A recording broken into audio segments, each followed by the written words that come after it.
मेहता का उल्टा चश्मा। तो मजा लीजिए आपकी अपनी गड़ा इलेक्ट्रॉनिक गेम का, जो आप डाउनलोड कर सकते हैं प्ले स्टोर या ऐप स्टोर से। मेहता साहब को जल्दी से कुछ खिलवा दीजिए, इनका सर का दर्द ठीक हो जाएगा। हाँ बिल्कुल। चलो टीना, हम चलते हैं। हाँ चलते हैं। आप जल्दी से कविता लिखकर भेज दीजिएगा। हाँ, मैं कविता लिखकर तुरंत भेज दूंगा। Get well soon sir. Thank you. आइए जी आइए प्लीज। Thank you.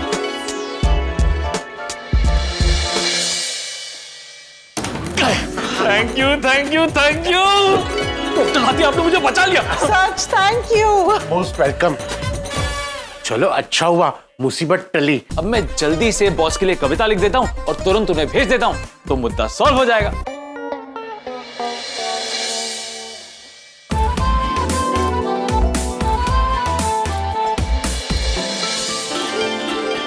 अंजलि, तुम अब तक शॉपिंग से बाहर नहीं आई? नहीं। ये औरतें भी ना शॉपिंग की हुई अपनी सारी चीजों की फोटो निकालकर जब तक अपनी बहनों को, अपनी सहेलियों को ना भेजे ना, तब तक उन्हें चैन नहीं पड़ता।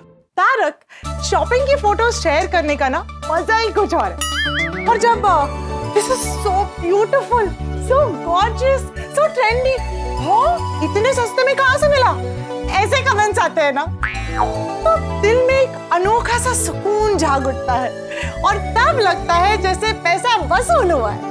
हाँ, लेकिन तुम्हारी ये फोटो देखकर तुम्हारी सहेलियों के मन में शॉपिंग की इच्छा जागती है, उसका क्या? फिर शॉपिंग करने के लिए वो अपने पति के पैसे खर्च करवाती है, उसका क्या? तो ये चक्कर तो ऐसे ही चलता रहता है, चलता रहता है, चलता रहता है। तारक, आपको बॉस के लिए कविता लिखनी थी ना, वो लिखी आपने? कविता लिख भी दी और अपने बॉस को भेज भी दी। अरे वाह, क्या बात है। जरा मुझे भी सुनाइए ना। हाँ, सुनो, लेकिन ऐसे नहीं। तो ऐसे? हाँ, अब कविता सुनाने में बड़ा मजा आएगा। हाँ, लेकिन अंजलि, बीच में कुछ मत बोल। हाँ बिल्कुल। अरे आप सुनाइए तो।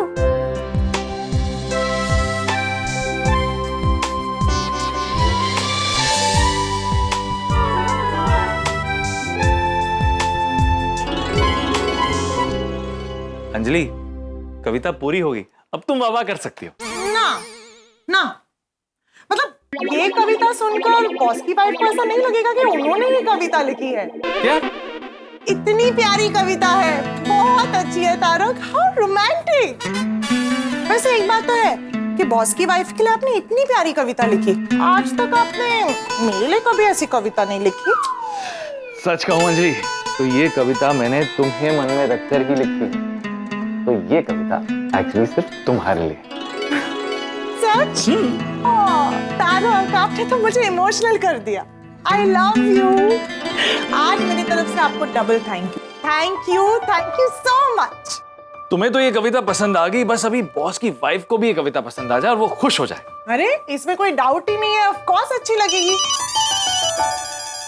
बॉस का फोन आ गया। जी बॉस। मैते मैते मैते। हेलो सर, मैम को कविता पसंद आई? मैते, तुमने क्या कर दिया?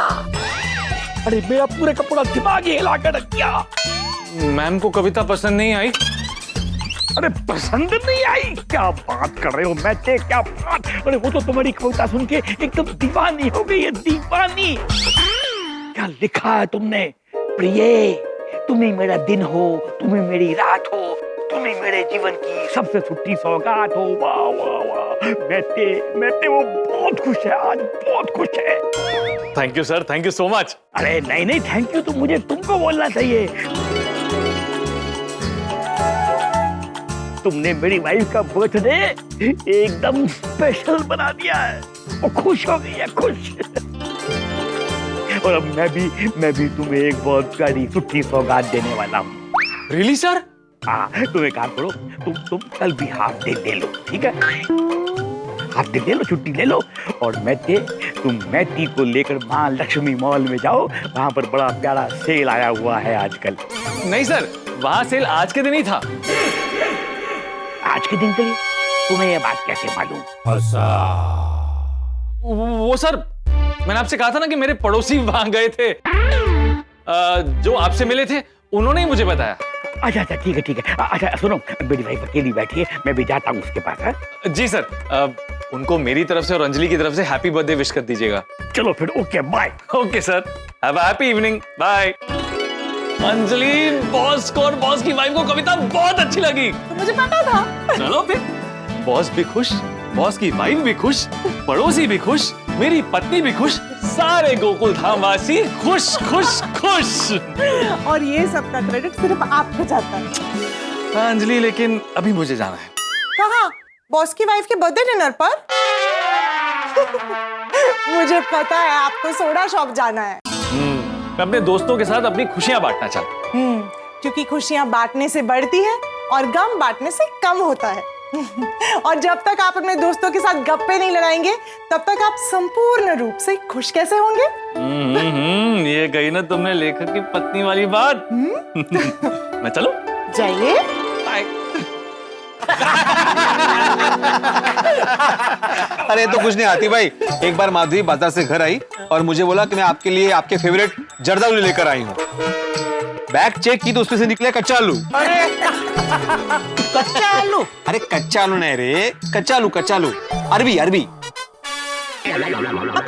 जर्दालू ना कच्चालू, कुछ समझ में नहीं आया, क्यों कच्चालू? अरे क्या हुआ, वो दुकानदार था ना, वो फल और सब्जी साथ में बेच रहा था इसलिए। जर्दालू का जौ किधर, कच्चालू का क किधर, कितना फर्क है? वो क्या हुआ होगा, वो सब्जी मार्केट में बहुत भीड़ होती है ना, तो जब माधवी ने जर्दालू बोला होगा ना, उसी वक्त किसी ने कच्चालू बोला होगा और उसने वो सुना होगा।